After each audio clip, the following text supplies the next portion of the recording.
Board exams में 95% चाहिए तो फिजिक्स के लाइट चैप्टर के ये 5 क्वेश्चंस बिल्कुल मत छोड़ना, क्योंकि ये हर बार रिपीट होते हैं। तो चलिए जानते हैं ये questions.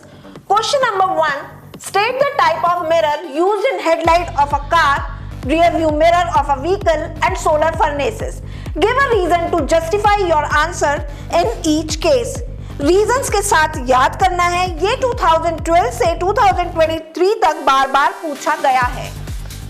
Question number 2, an object 5 cm tall is placed 20 cm in front of a convex lens or concave mirror of focal length 10 cm.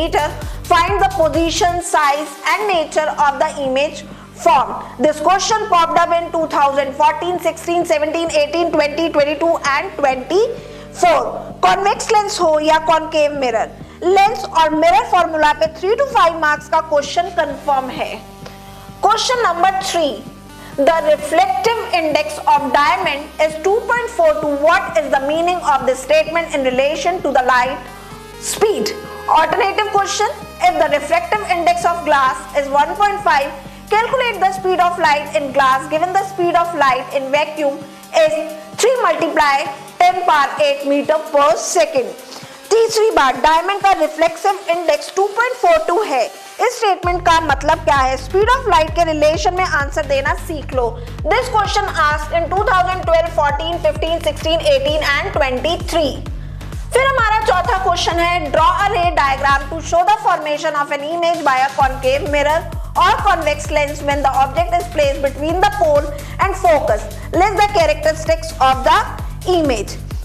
इस क्वेश्चन में पोल और फोकस के बीच में जब ऑब्जेक्ट होता है, इसका इमेज हमेशा वर्चुअल और मैग्नीफाइड बनता है। This question asked in 2011, 13, 15, 17, 19 and 24।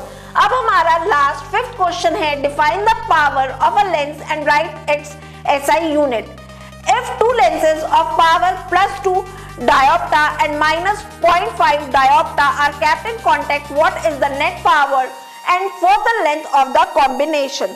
तो ये लास्ट क्वेश्चन जो है कॉम्बिनेशन ऑफ लेंसेज वाले न्यूमेरिकल्स जरूर प्रैक्टिस करने होंगे। इसके लिए ये रिपीट हुआ है 2014, 15, 18, 20, 23 एंड 24 में। तो इन क्वेश्चंस की अच्छे से प्रैक्टिस कर लीजिए। सॉल्यूशन चाहिए हो तो कमेंट में लिख दीजिए। Very all the best for your board exams.